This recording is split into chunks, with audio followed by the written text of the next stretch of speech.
The What It Takes Radio Company welcomes you back to part 2 of Interesting Ideas and the Transformation Project. Welcome to the Transformation Zone. And here's part 2. You took the challenge to be one of the 3% of the population who can do what it takes. Here are more of the questions that can help you do just that.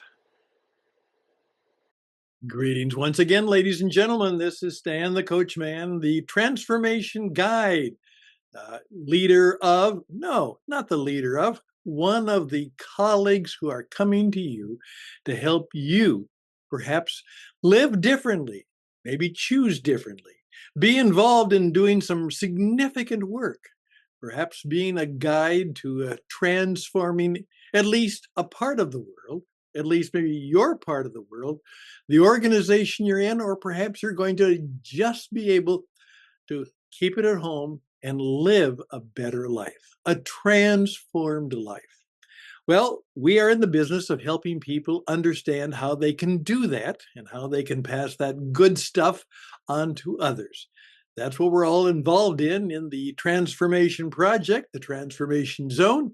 A group of us are coming together to see if we can do it for each other and then do it for you. Now, I began this little conversation last time by introducing the idea of being one of the 3% of the population. Then, of course, going from being one of the 3% of the population to finding out if we really are, if we really have what it takes.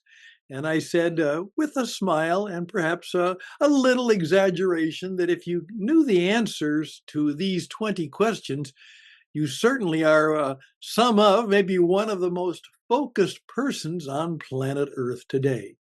So if you'd like to find out what the top 3 were and the significant 7 were, you go back to episode 1 in this little 20 question series. Today we continue with question number 8 and going through 5 or 6, maybe 7, and we'll see where that leads us. So here we go. Question number 8 of the 20. If you had 10 minutes to speak to the top 100 leaders in your industry, what would you tell them? That's right. Someone has asked you to speak to the leadership, to the peer leadership in your business, in your industry. There's something about what you have done or what you've become that has given you the privilege and the pleasure of doing that.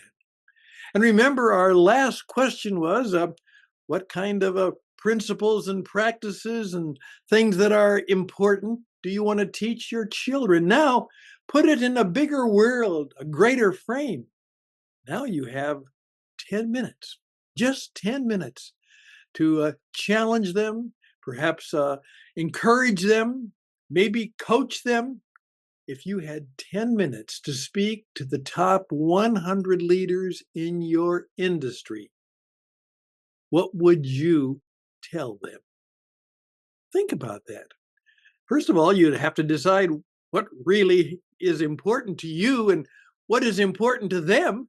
And then how can you give them the kinds of counsel and advice in a short time that would get them to think? Maybe challenge them, perhaps help them, perhaps them see things a little differently. Think about that. If you were given the opportunity to be a person of influence, a POW, a POI, a person of influence, a person of wisdom, what would you say to the top 100 leaders in your industry? Now, you probably will never win the lottery because that's a bad plan to try and make any money. But hey, what would you do if you were given $25 million tax-free and you could do anything you want with it? What would you do? Okay. Now, if you had to give away 5 million of it, who would you give it to and why? There you go. I don't know if that could ever happen to you. But if you actually had, because many of us say, well, if we had plenty of money, and 25 million is more than enough of plenty, and it's tax free. So you can do what you want with it. What would you do? How could you do something worthwhile? How could you do something good? What would you do? But you have to give 5 million of it away. Who would you give it to and why?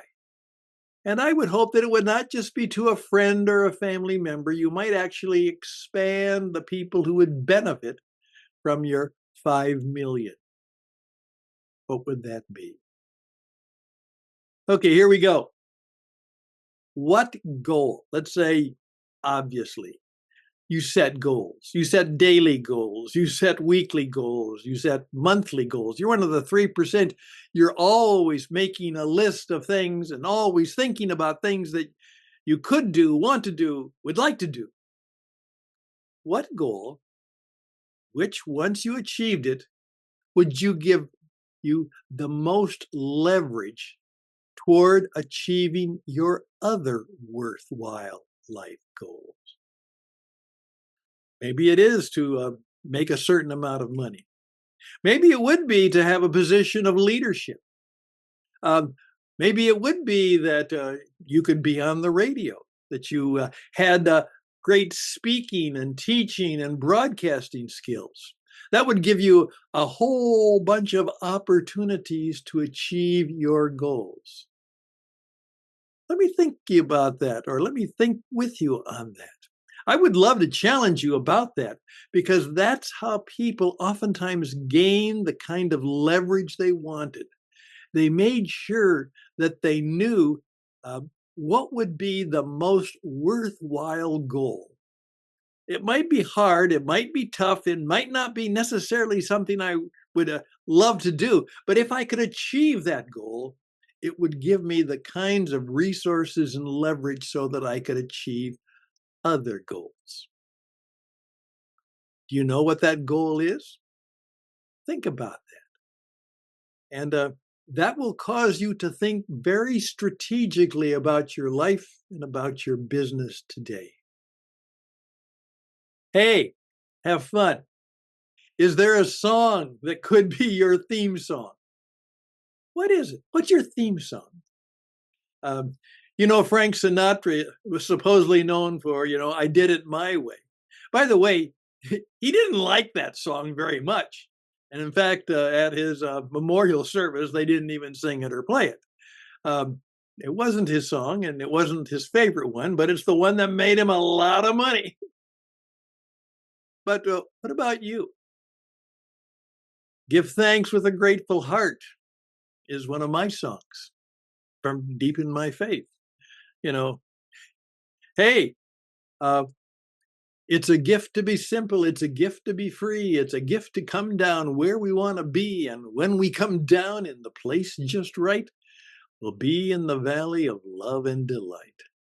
The Shaker theme song. Think about that. What would be your theme song? And then can you explain why? Why would you like people to do that? Because of that things that people have known about me, particularly the Shaker song, is I've gotten calls from time to time, and someone just called me up and said, "Was thinking of you because they played what they said, the Gift to Be Simple song," and I thought of you. What about you? What would be your theme song? If you could do absolutely anything you wanted, and the money, the time, the staff, the education were in place, and you knew you had a 100% chance of success, what would you do? Success will come your way if you can just decide and make the move. Now, it may not be easy, but a lot of the hard stuff has been taken away. money, time, education, everything is in place. And if you'll just do it, you'll have 100% chance of success. But what would you do? Because you have to know what you would do, and then you would have to do it. What would be that for you? I oftentimes say, this, of course, is what I talk about, interesting ideas. It is the ideas that people have that through blood, toil, tears, and sweat, and aspiration and ambition, that ideas become realities. And the realities then cause innovation, all kinds of experimentation, and then something new comes into being. Are you working on a daily basis trying to come up with ideas? What is your most original idea? You thought of it yourself. And it doesn't seem that you've found that anybody else has that idea. Do you believe you ever had an original idea? Have you ever thought about coming up with an original idea? What is your most original idea? And then what did you do with it? Yeah. Well, perhaps you've got something in mind. Well, why don't you explore it a little bit more? See if you can actually give it a little more firmness, a little more purpose, a little more direction, a little more reality. And then once you bring that into reality, what would you do with that original idea that you just had? Or you've been thinking about for 15, 20, 30 years? What would you do with it? What did you do with it? Well, there we go. I think that brings us to about 13 questions. I think we probably have about 7 more to go, and we'll finish up with that. But go back and look at part 1, the top 3, the significant 7, and now the rest of the questions. Really, if you take this seriously, you will be surprised at what you know about yourself. And as one person said, it's been far better than therapy and a lot cheaper too. I think you might find that true for you too.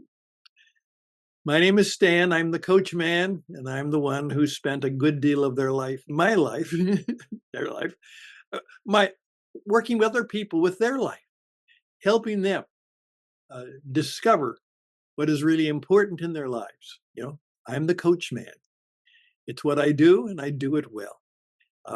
I could perhaps even help you get onto the radio and do the same kind of things that I do, in which I reach hundreds, thousands, maybe millions of people as a person of influence and a person of wisdom. If you'd like to know how to do that, I'm the Stan the broadcast man, and Stan the coach man, and Stan the radio man, and I always am the man who has a plan. So there we go. Thank you for your time. A little bit choked up, but that'll come and go. But I appreciate you and wish you all the best. And I hope to see you next time as we finish up the 20 questions that'll make you one of the most focused persons on planet Earth.